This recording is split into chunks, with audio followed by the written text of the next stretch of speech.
Mis amables compañeros de lectura, qué bueno que estén conmigo de nuevo. Seguimos con 70 veces 7. Ya vamos casi que terminando este maravilloso libro que nos ha hecho crecer tanto sobre el perdón, acerca del tiempo de perdón. Necesito hacer una aclaración importante, una anotación, y es que he estado diciendo que son dos autores y no es así. Johann Christoph Arnold es el autor y ha sido traducido el texto por Juan Segarra Palmer. Entonces, bien importante que tengamos eso en cuenta. Muy bien, leímos en la parte anterior que se trataba de los padres abusivos, de cómo a través de 3 historias el autor nos muestra de Susan, de Carl y del otro se llamaba Ronald, y el señor Ronald, cómo ellos sufrieron en su infancia por padres que fueron abusivos con ellos.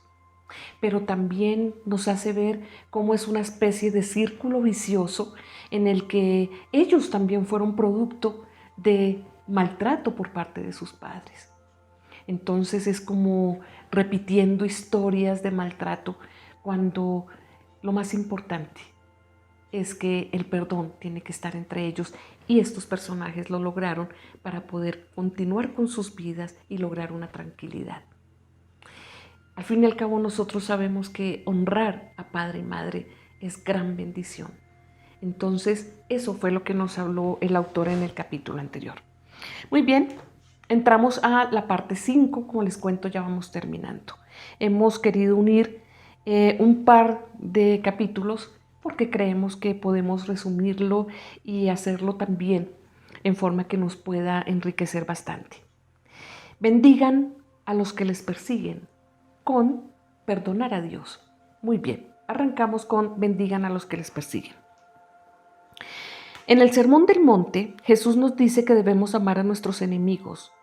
Más aún, dice que debemos bendecir a los que nos persiguen.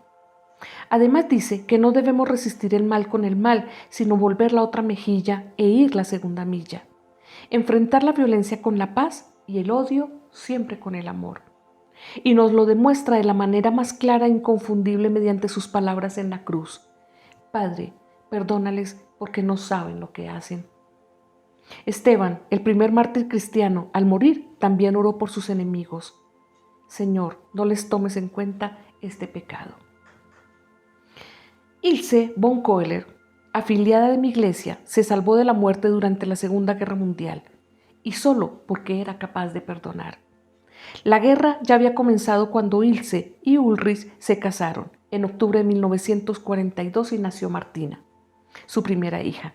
Ilse era feliz, aunque sabiendo que Ulrich estaba en el frente ruso y tal vez nunca lo volvería a ver, pues por lo menos tenía a su hija. En 1944 ya era obvio que Alemania estaba perdiendo la guerra. El bombardeo de las ciudades aumentó y con los ataques por el este y el oeste, las fuerzas rusas y americanas poco a poco llevaron a Alemania a la ruina. Al acercarse el combate a Cracovia, donde Ilse vivía con Martina, ella y sus amigas sabían que pronto iban a tener que huir de la ciudad. ¿Pero dónde escondernos cuando lleguen los rusos? Junto con otras mujeres nos fuimos a remo hasta una isla en el lago. Encontramos allí una choza sin puerta ni ventanas, pero por lo menos tenía un techo.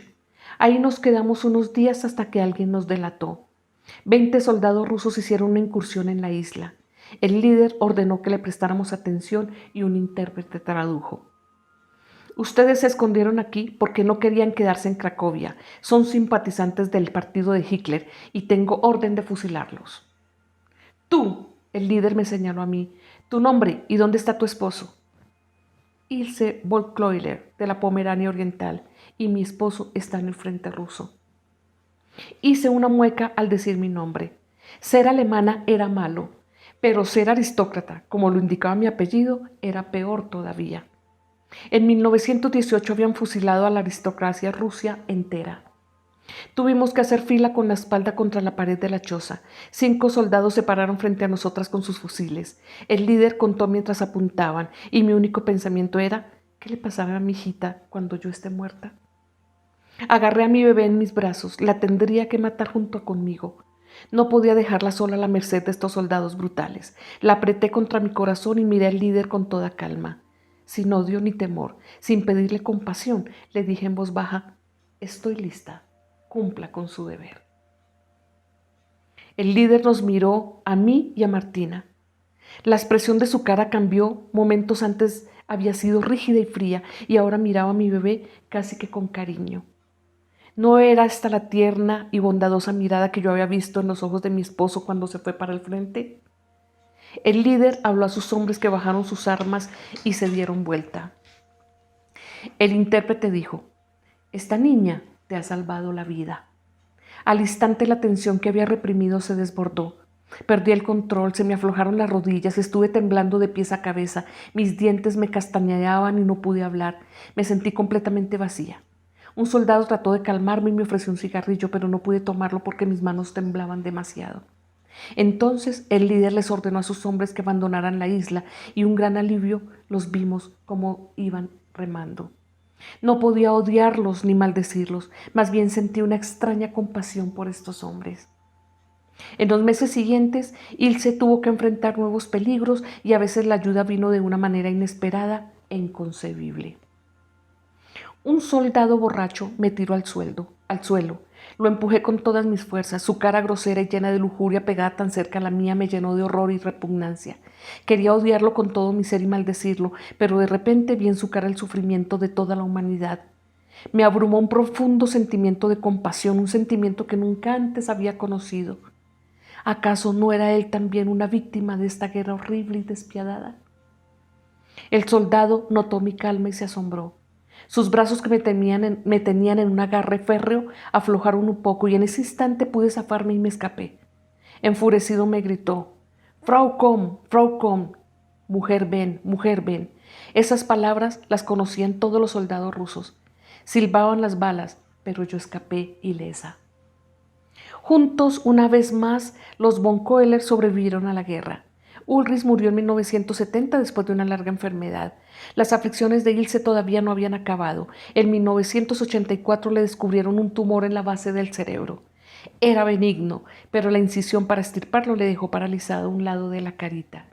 Ella, que había sido una mujer muy atractiva, ahora padecía de una desfiguración facial. Le costaba tragar y controlar la lengua al hablar.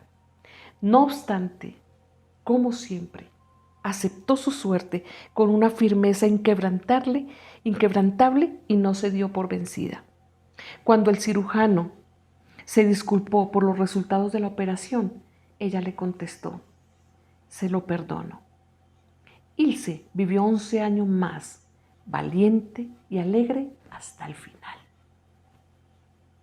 Mucha gente ridiculiza el mandamiento de Jesús de perdonar a nuestros enemigos como una insensatez autodestructiva.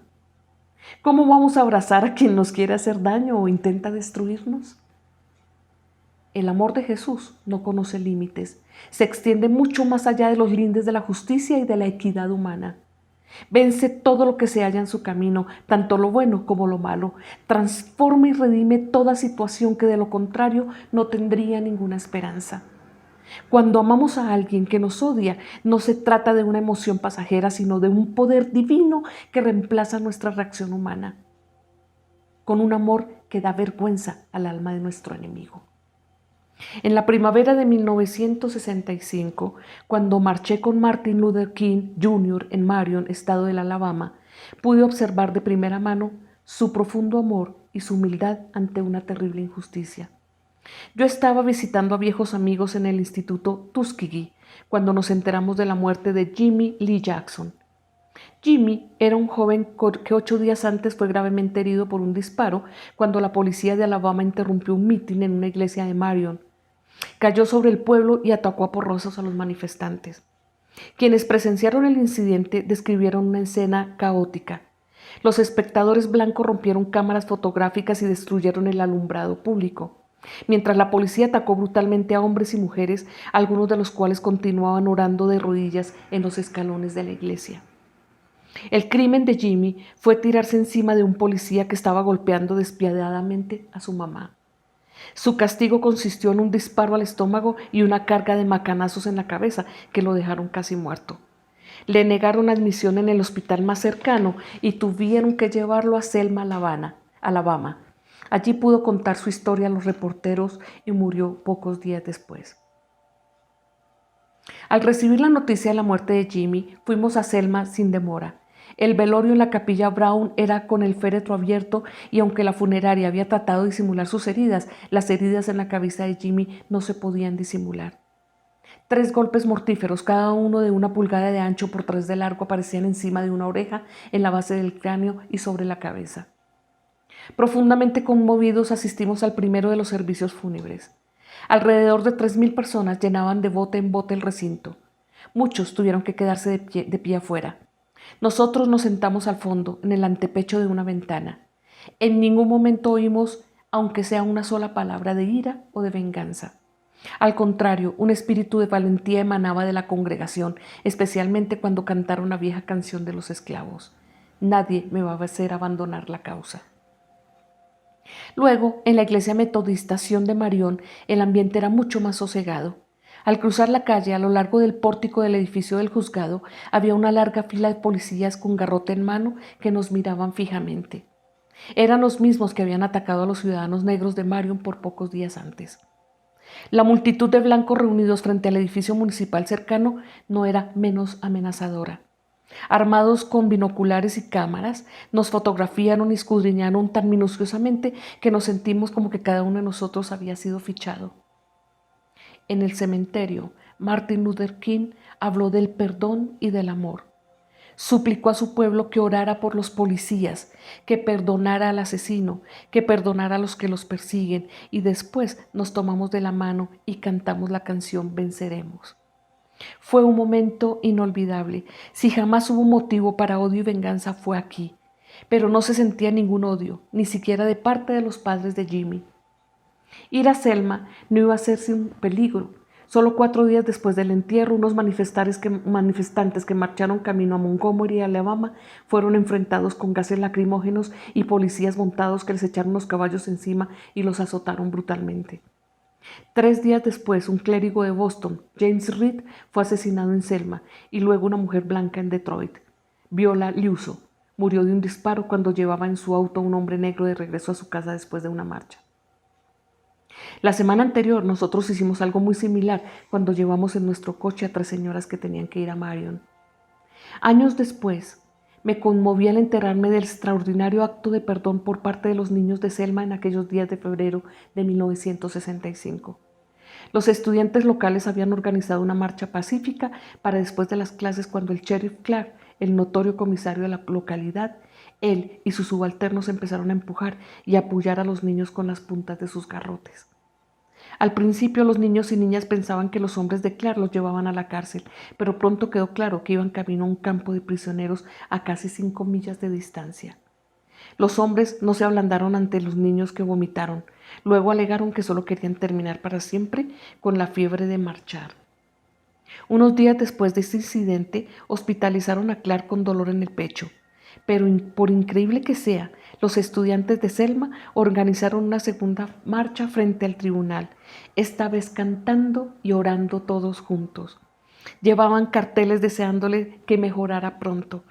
Podemos o bien enternecernos o bien mofarnos de un acto semejante. Sea como fuere, era de niños como estos que habló Jesús cuando dijo: bienaventurados los pacificadores. Perdonar a Dios. Cuando hablamos de perdonar, por lo general pensamos en perdonar el mal que nos hacemos unos a otros o en el perdón de Dios por nuestros pecados.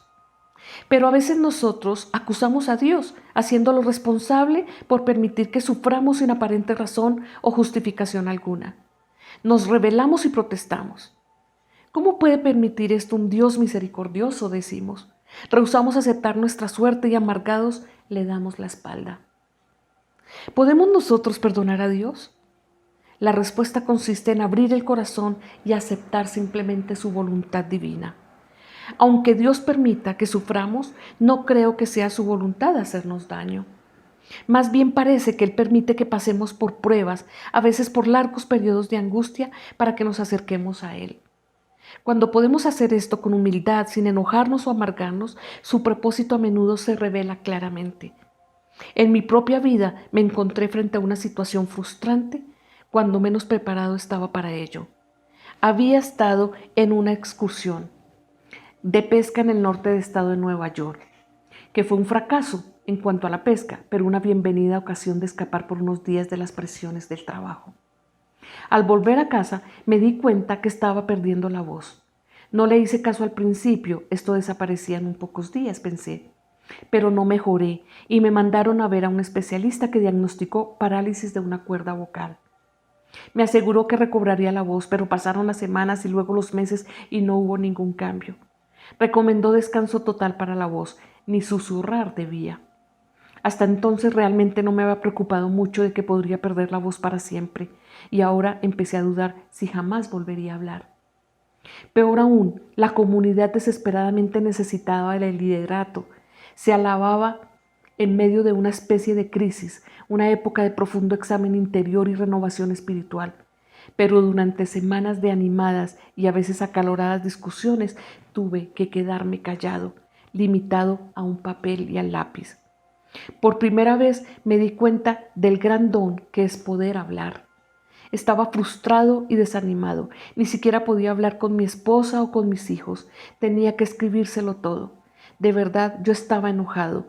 Mi enojo me humilló y entendí que Dios quería que me callara, yo para oír lo que Él tenía que decirme. 3 meses después me empezó a volver la voz. Hoy mi voz es casi normal, pero no he olvidado aquellas 12 semanas y recuerdo una y otra vez mi necesidad de buscar a Dios en momentos de crisis y de frustración. Jonathan y Gretchen Roth, una joven pareja de nuestra comunidad, se casaron en 1995. Al igual que todo nuestro nuevo matrimonio, aguardaban con impaciencia el nacimiento de su primer hijo. Alan nació al cabo de una preñez aparentemente normal y no fue hasta después que le dieron de alta del hospital que los padres notaron algunos problemas. No comía bien y tenía un pobre tono muscular. Se quedaba muy quieto, casi sin moverse y de vez en cuando hacía ruidos extraños con la respiración. Lo internaron inmediatamente en un hospital universitario cercano, pero cumplió 3 meses de edad antes de que se entendiera su problema. El diagnóstico: probablemente nunca caminaría ni hablaría. Era ciego y tenía serias anormalidades en las caderas, el oído, el estómago y hasta en el cerebro. Los padres de Alan estaban desolados. Por algún tiempo habían sospechado que algo andaba mal, pero nunca hubieran creído que fuese tan malo. Enseguida comenzaron a acusarse a sí mismos y no pasó mucho tiempo antes de que empezaran a reñir con Dios. ¿Por qué a nosotros? Jonathan me dice que estaba enojado, pero al indagar más a fondo no puede decir hacia quién estaba dirigido su enojo. ¿Hacia Dios? Y él titubeaba.